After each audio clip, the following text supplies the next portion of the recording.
The Civil Society for Peace, Security and Development, Cspsd, has urged federal government, stakeholders and Nigerians to oppose the ill-intentioned bill which aims at monopolizing the country's security apparatus at the detriment of the country.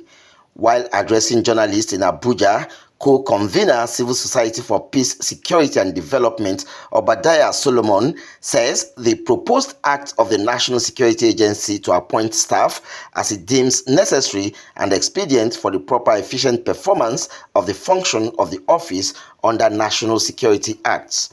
Solomon noted that granting the NSA the power to independently recruit permanent personnel is tantamount to opening the door to political patronage and cronyism, as well as potentially compromising the integrity of security operations in the country.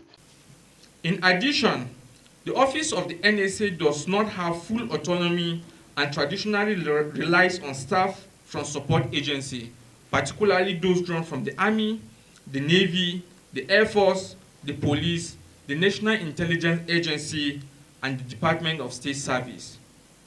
On secondment, this approach has proven effective over the years and fosters a cohesive, integrated, and collaborative approach. However, if the NSA's office were to become independent, the dual responsibility of oversight and coordination could overwhelm the individual in the role. This will inadvertently lead to fragmented systems and impact adversely on timely coordinated execution of vital security initiatives, with implications for the nation's ability to respond effectively to emerging threats and challenges. Most importantly, the establishment of an independent agency by the National Security Advisor to handle security matters introduces the risk of creating a parallel platform. This new agency has the potential to operate independently and could, in effect, wield influence and authority, thereby weakening the president's control over security matters, as the new agency will act independently. He also stated that the insatiable ambition of the NSA and its strategies are no doubt averse to the synergy, coordination, and collaborative platforms which ONSA is expected to avail security agencies. Solomon added that the office of the NSA does not have full autonomy and traditionally relies on staff from support agencies such as Army, Air Force, Navy, amongst others, on secondment.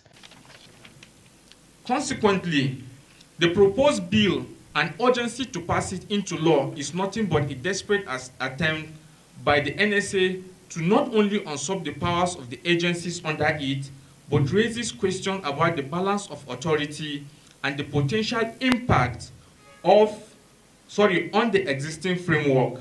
It also raises concern about the overarching intentions of the bill, which are obviously not in line with the principles of effective governance and transparency. This insatiable ambition of the NSA and its strategies are no doubt averse to the synergy, coordination, and collaborative platforms which they answer that Office of the National Security Advisor is expected to avail security agencies. His quest to validate the NSA as an institution is duplicative of responsibilities and will rather cost the federal government more resources in these trying times. From our investigation, it has been revealed that the Office of the National Security Advisor has within its facility the National Counterterrorism Center, the National Center for the Control of Small Arms and Light Weapons, a National Cybersecurity Commission, and more worrisome, a recently built cell for holding suspects. How is this obtainable or acceptable in a democratic setting? Even in the United States, the democracy we use as an example, the role of the National Security Advisor does not transcend beyond coordination.